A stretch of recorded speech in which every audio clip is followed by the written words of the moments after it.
నమస్తే, నా పేరు శోభ.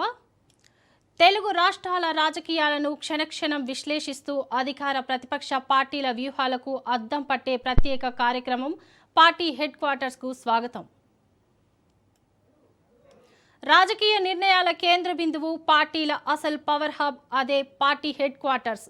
అక్కడే వ్యూహాలు రూపుదిద్దుకుంటాయి, అక్కడే రాజకీయ సమీకరణాలు మారుతాయి, అక్కడే రాబోయే రాజకీయాలకు బ్లూ ప్రింట్ సిద్ధమవుతోంది. ఏ పార్టీలో ఏం జరుగుతోంది, ఎవరి టార్గెట్ ఎవరు, ఎక్కడ ఆ అసంతృప్తి, ఎక్కడ ఆపరేషన్ ఆకర్ష్, ఎవరి వ్యూహం వెనుక ఎలాంటి రాజకీయ లెక్కలు ఉన్నాయి, ఇలాంటి అన్ని కీలక పరిణామాలను పార్టీల అంతర్గత సమాచారం నుంచి తెర వెనుక రాజకీయాల వరకు వేగంగా విశ్లేషణాత్మకంగా మీ ముందుకు తీసుకొస్తుంది రాజ్ న్యూస్. నేతల అడుగులు, అధిష్టానాల ఆలోచనలు, కూటముల కదలికలు, రాజకీయాల్లో మారుతున్న సమీకరణాలపై పూర్తి విశ్లేషణతో పార్టీ హెడ్ క్వార్టర్స్ చూద్దాం. అమరావతిలో తెలుగుదేశం పార్టీ కీలక పార్లమెంటరీ పార్టీ సమావేశానికి రంగం సిద్ధమైంది. మరికొద్దిసేపట్లో ముఖ్యమంత్రి చంద్రబాబు నాయుడు అధ్యక్షతన సీఎం క్యాంపు కార్యాలయంలో టీడీపీ పార్లమెంటరీ పార్టీ సమావేశం జరగనుంది. ఈ సమావేశానికి పార్టీకి చెందిన లోక్సభ, రాజ్యసభ సభ్యులు హాజరు కానున్నారు. రాబోయే పార్లమెంటు సమావేశాల్లో అనుసరించాల్సిన వ్యూహాలు, కేంద్రం ముందు రాష్ట్ర ప్రయోజనాలకు సంబంధించిన అంశాలను ఎలా ప్రస్తావించాలి అనే దానిపై ఎంపీలకు సీఎం చంద్రబాబు దిశానిర్దేశం చేయనున్నారు. అదే సమయంలో రాష్ట్రంలో నెలకొన్న తాజా రాజకీయ పరిణామాలు, ప్రభుత్వ కార్యక్రమాలు, అభివృద్ధి అంశాలతో పాటు వైసీపీ చేస్తున్న ఆరోపణలకు పార్లమెంట్ వేదికగా ఎలా సమాధానం చెప్పాలనే దానిపై కూడా చర్చ జరగనున్నట్లు సమాచారం. పార్లమెంట్ సమావేశాల నేపథ్యంలో టీడీపీ ఎంపీల కార్యాచరణకు ఈ సమావేశం కీలకంగా మారింది.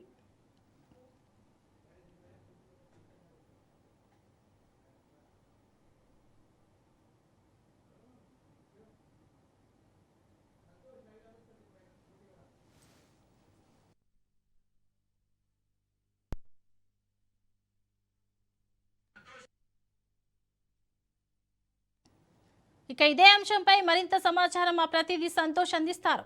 సంతోష్, చెప్పండి.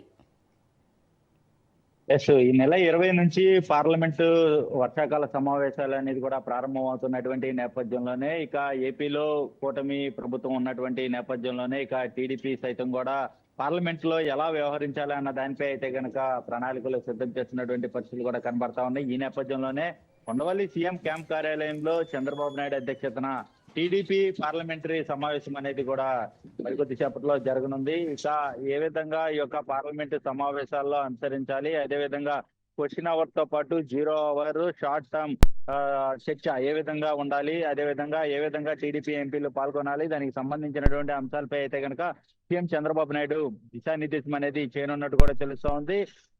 దాదాపు నెల రోజుల పాటు జరిగేటువంటి యొక్క పార్లమెంటు సమావేశాల్లో ప్రతిరోజు హాజరయ్యే విధంగా అయితే గనక ఉండాలంటూ సీఎం చంద్రబాబు నాయుడు ఎంపీలకు అయితే గనక దిశానిర్దేశం అనేది చేయనున్నట్టు తెలుస్తా ఉంది. ఇక కేంద్రంలో బీజేపీ ఏదైతే బిల్లులు ప్రవేశపెట్టబోతుందో దానికి సంబంధించి ఇక టీడీపీ ఎంపీలు ఏ విధంగా వ్యవహరించాలి, దానికి సంబంధించినటువంటి డీలిమిటేషన్ కావచ్చు, మహిళా రిజర్వేషన్లకు సంబంధించినటువంటి బిల్లులపై మాట్లాడేటప్పుడు టీడీపీ ఎంపీలు ఏ విధంగా వ్యవహరించాలి, బీజేపీకి సపోర్టెడ్ గా ఏ విధంగా వెళ్ళాలి అన్న దానిపై అయితే కనుక చంద్రబాబు నాయుడు దిశానిర్దేశం అనేది చేయనున్నట్టు కూడా తెలుస్తా ఉంది. మరోవైపు కేంద్రం నుంచి నిధులు ఏ విధంగా సమకూరుస్తున్నాయి, ఇటు పోలవరం ప్రాజెక్టు త్వరలో పూర్తవుతున్నటువంటి నేపథ్యంలోనే దీనిపై సంబంధించి టీడీపీ ఎంపీలు అయితే కనుక మాట్లాడాల్సినటువంటి సమయం వచ్చినటువంటి నేపథ్యంలోనే దీనికి సంబంధించినటువంటి అంశాలతో పాటు అమరావతి రాజధానిని ఏ విధంగా ముందుకు తీసుకెళ్లబోతున్నాం, అదేవిధంగా అమరావతి రాజధాని ఏ విధంగా పెట్టుబడులు వస్తున్నాయి, క్వాంటమ్ కంప్యూటింగ్ ఏ విధంగా ముందుకు వెళ్ళబోతుంది, పరిశ్రమలు రాష్ట్రానికి ఏ విధంగా వస్తుంది, కేంద్ర సహాయం ఏ విధంగా అందిస్తుంది,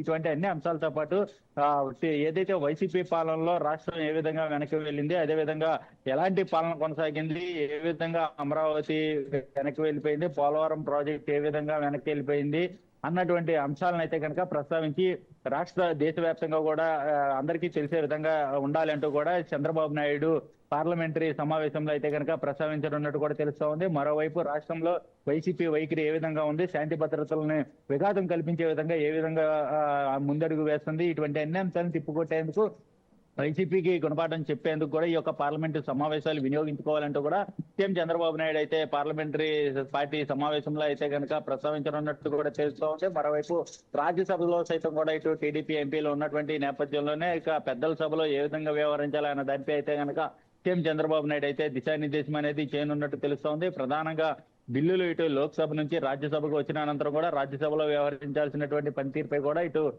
దిశానిర్దేశం అనేది చేయనున్నట్టు కూడా తెలుస్తోంది. అయితే దాదాపు ఈ యొక్క 5 గంటల నుంచి ఆ, జరగబోయేటువంటి ఈ యొక్క సమావేశానికి అయితే కనుక ఇప్పటికే టీడీపీ ఎంపీలందరూ కూడా ఇది సీఎం చంద్రబాబు నాయుడు ఉండవల్లి క్యాంప్ కార్యాలయానికి అయితే చేరుకుంటున్నటువంటి పరిస్థితులు కూడా నెలకొన్నాయని తెలుస్తా ఉంది. ఏదేమైనప్పటికీ ఈ యొక్క పార్లమెంటరీ వర్షాకాల సమావేశాలు అనేది కూడా వినియోగించుకోవాలి, ప్రతి ఒక్కరూ పాల్గొనాలి. అదేవిధంగా ఇప్పటికే కేంద్ర మంత్రులు కేబినెట్ లో ఉన్నటువంటి టీడీపీ ఎంపీలు ఉన్నటువంటి నేపథ్యంలోనే దానికి సంబంధించినటువంటి అంశాలతో పాటు ఏదైతే కేబినెట్ విస్తరణ జరుగుతుంది అన్నటువంటి అంశాలపై కూడా ఈ రోజు సీఎం చంద్రబాబు నాయుడు ప్రస్తావించే అవకాశాలు ఎక్కువగా కనబడతా ఉన్నాయి. దీనికి సంబంధించి ప్రతి ఒక్కరూ ఏ విధంగా ముందుకెళ్లాలి, అదేవిధంగా కలిసికట్టుగా ముందుకు వెళ్లేటువంటి పరిస్థితుల్లో పాటు ఇటు జనసేన కూడా ఎంపీలు ఉన్నటువంటి నేపథ్యంలోనే వారందరినీ కలుపుకొని పార్లమెంటు సమావేశాలు ఏ విధంగా వ్యవహరించాలి, ఇటువంటి అన్ని అంశాలపై అయితే కనుక కూలంకషంగా సీఎం చంద్రబాబు నాయుడు చర్చించే అవకాశాలు అయితే కనబడుతున్నట్టు తెలుస్తా ఉంది. ప్రధానంగా రాష్ట్ర అభివృద్ధి 2 సంవత్సరాల పాలన పూర్తి చేసుకున్నటువంటి నేపథ్యంలోనే సంక్షేమ పథకాలు అంటే కేంద్రంతో